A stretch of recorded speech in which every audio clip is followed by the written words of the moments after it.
We first have House Bill 198. Brendan Jones is the sponsor. Representative Jones, you have the podium. Thank you, Mr. Chair. Members, pretty much on 198 for We first finance. have House Bill. There was just a technical correct from the finance chairs on the first section. On the same structure was the change there. Everything else has stayed intact. Nothing really on the finance end to discuss. Mr. Chair, I'm stand for any questions.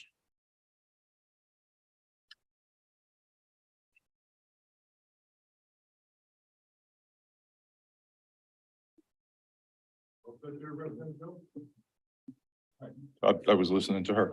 All right, questions. Representative Butler. Thank you, Mr. Chairman. Just a couple of questions. And I'm sorry, this is kind of a big bill. I'm just trying to digest it. Does this progressive design build delivery method program, is this something that's designed to circumvent our traditional scoring process for projects? No, and I'm sorry, I just brought the stuff for finance today. I was told we were just going to discuss the finance piece.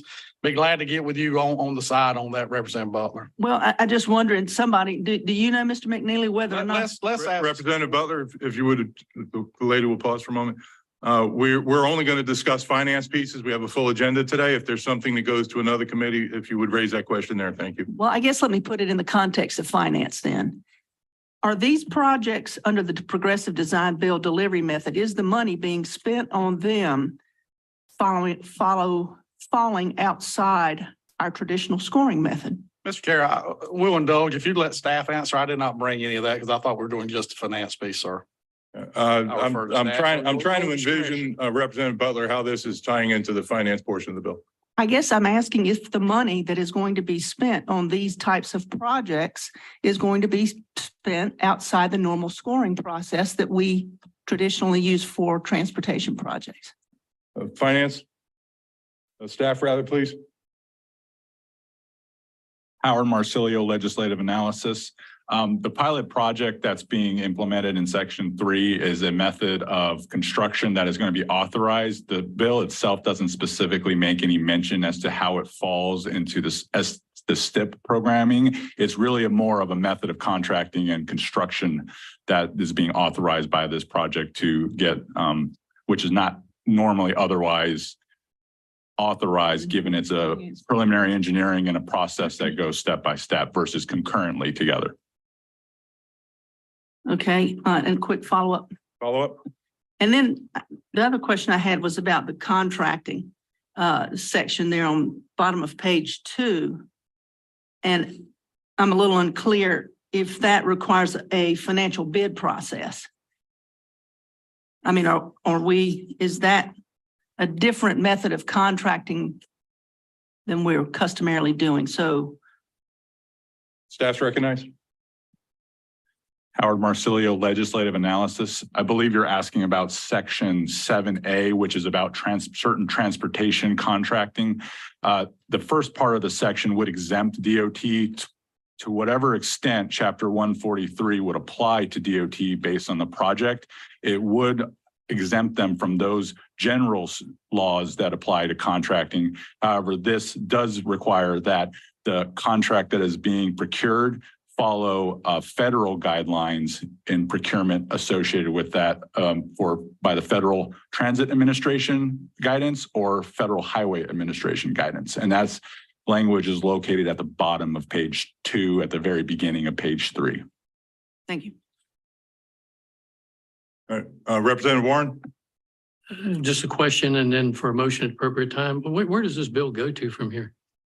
I tried to look that up online and I couldn't see. the rules, sir. Let's go into rules. Thank you. All right, thank you for a motion at appropriate time. I've got Representative Winslow on a motion, please. Sorry, Representative Warren beats to it. And there's a PCS for this, correct? No PCS? Okay, straight bill. Mr. Chair, I still have a question. Sorry. Mr. I did not see your hand, Representative Longus. You have the floor. Appreciate it. Just for a series of questions, if you don't mind, and I'll make it quick. You're recognized for a series of questions. Okay. And thank you, Representative, for bringing the bill to our committee. I'd like to turn for a moment to the billboard section of the bill. I believe it's section 27. What is your understanding about the cost of administering a billboard permitting program to the state? Representative Jones? This is something that's already been done. This is an agreement between Scenic Outdoor and the Secretary's office. So I don't know that there's any additional, the monies have already been allocated and done. It's been done for years. Are you aware of how much revenue the state takes in for the fees to cut those trees? I'm gonna refer to staff on that because I do not have a running account balance of DOT. Staff, you recognize? Lisa? Yes, Mr. Chairman, we will have to get that information for you, but we should have it available. We will follow up with the department and see exactly how much is brought in revenues. Mr. Chair, I'd just like to make a brief statement, if I may, on the finance portion of this aspect of the bill. You recognize?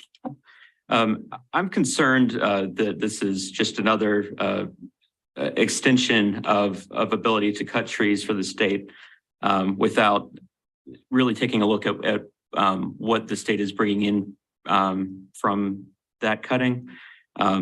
It's my understanding that there's another portion of our statutes that provides for a certain amount to be set by DOT for the monetary value of trees cut. This section of the bill establishes a $150 fee instead. I'd like to ensure that that doesn't result in a reduction of revenue from the rate that would otherwise be charged for new cutting of trees. And second, the most recent report that I could find from the Department of Transportation about the cost of administering this program and what it's able to bring in, how many permits are issued, for example, was back in 2015. It's my understanding that under chapters 1991 session law, chapter 689, section 208, the Department of Transportation is supposed to be providing updates to this body, to the General Assembly, about the cost of administering this program. And I think it'd be worthwhile, Representative Jones, if we could talk about maybe perhaps including some study on the cost of this program so that we can get more frequent up.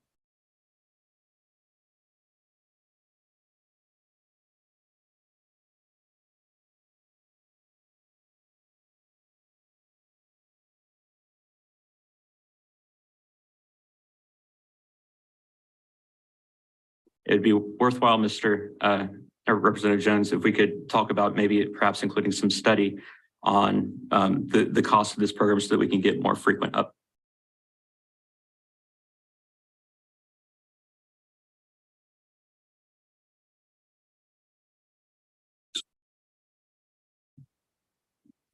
Representative, you've heard the motion. All in favor signify by saying aye. Aye. Opposed, nay. The ayes have it. Move on to House Bill 199. Thank you, Mr. Chairman. Again, Representative Jones, yes, sir. this one's to you because it does have fees in it. Representative, you pause for just a moment. This is a PCS. It's properly before the committee by motion of Representative Tyson. Thank you, sir. The major change, if you look on page 9 down at the bottom line, 49, Commissioner Motor Vehicles require that a fee. It was changed from deposit to fee per the request of the Finance Committee. I'll stand for any questions. Seeing no questions, Representative Winslow, you recognize for a motion? Yes, sir. Thank you. Unfavorable to the original, favorable report on PCS, House Bill 199, with referral to rules. You've heard the motion. All in favor signify by saying aye. Aye. Opposed, nay. The ayes have it. Representative Jones, your bill is approved by House Finance. Thank you, Mr. Chairman. I think you're done on the agenda. Thank you. All right, next one is House Bill 332. Representative Zenger is recognized. This is a PCS also, Mr. Chairman. This is a PCS and it is moved by Representative Warren and appropriately before the committee.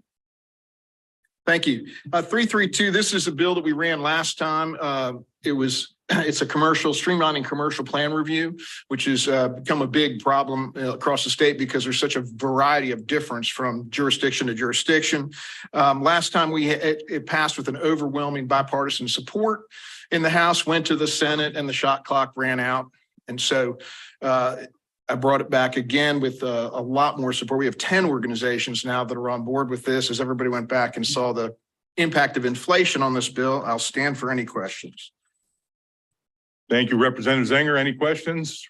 Representative Winslow? Trying to beat my friend here to a motion.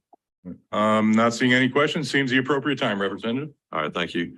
Make a motion for unfavorable to the original, favorable to the PCS and House Bill 332, referral to rules, please. You've heard the motion. All in favor signify by saying aye. Opposed, nay. Ayes have it. Representative Zenger, your bill moves on. Representative Warren, you are recognized for a report on House Bill 353 from subcommittee. Thank you, Mr. Chair. The Occupancy Tax Subcommittee this morning met and gave approval to House Bill 353 as well as House Bill 408. Thank you, Representative Warren. House Bill 353, Representative Elmore, you're recognized. Thank you, Mr. Chair. I explained this to the subcommittee, but what this will do is help streamline my TDA for my county. Right now, I've got a municipality that has a TDA at a certain tax rate. The county has approved a county-wide one. 2 other municipalities that have nothing, so it's a dead zone. And then I have one road from a municipality that's primarily based in another county.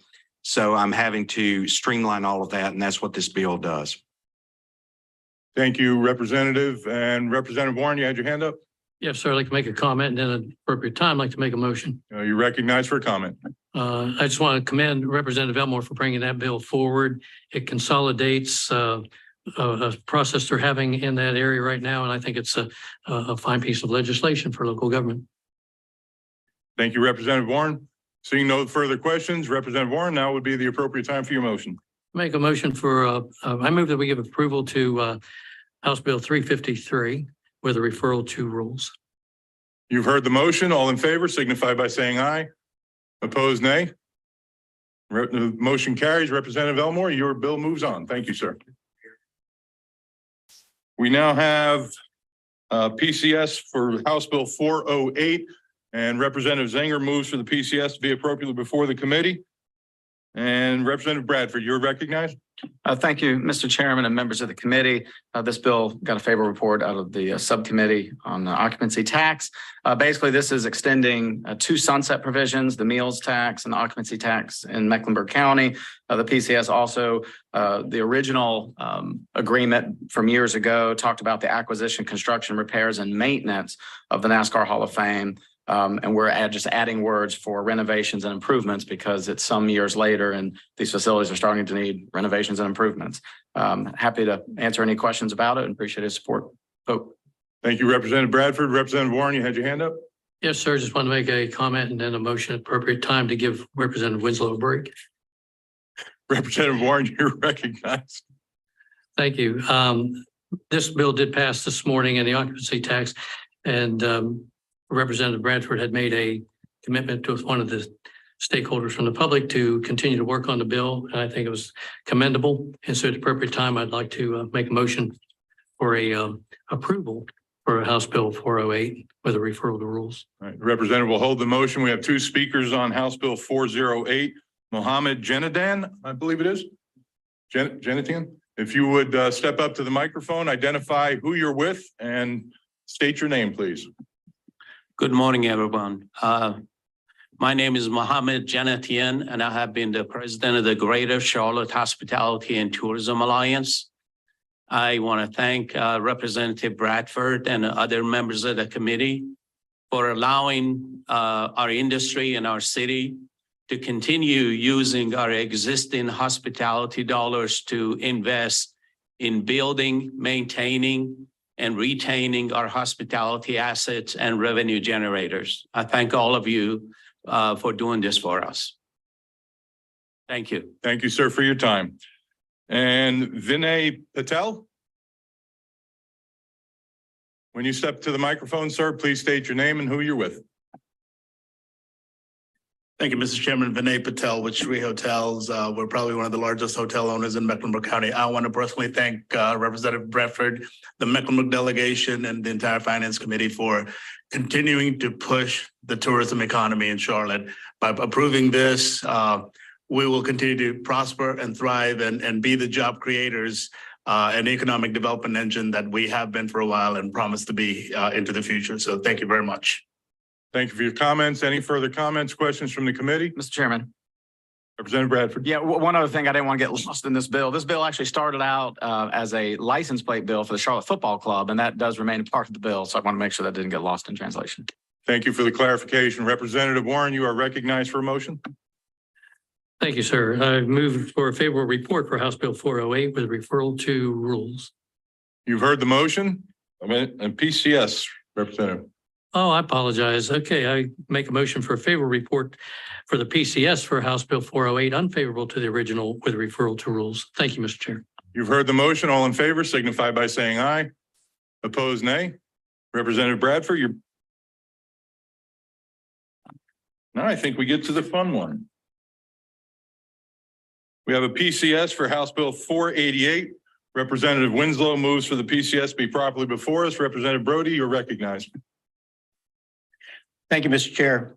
If you pause, Representative, there's also an amendment to this bill. Did you want to? We're going to hold off on that. Okay, you have the floor. Yeah, thank you. Mr. Chair, according to the rules and instructions, I've been instructed to go through the finance part, and there are actually two. Section 2 modifies the building permit exemptions. Permit exemptions is the requirement to get a permit. And it goes from $20,000 to $40,000. Basically, when you get or when you're exempted, you're not doing anything structurally to the property. You may be painting and adding carpet and doing some of those other things. And it's basically to take in consideration a lot of the inflation that we had. The second one was section 10, which clarifies calculation for erosion and sedimentation control plan review. Basically,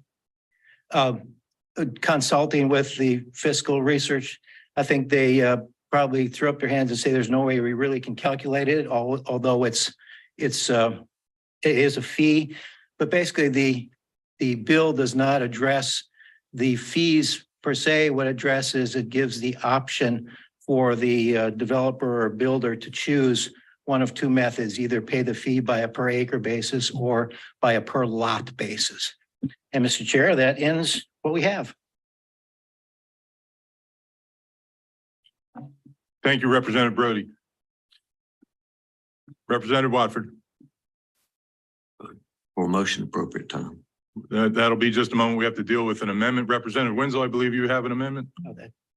Mr. Chair, that's the one we pulled. You're gonna, all right. Yeah. We pulled that. Oh, you pulled it? Yes, sir. Be good to let the chair know. Thank you. I did. Okay.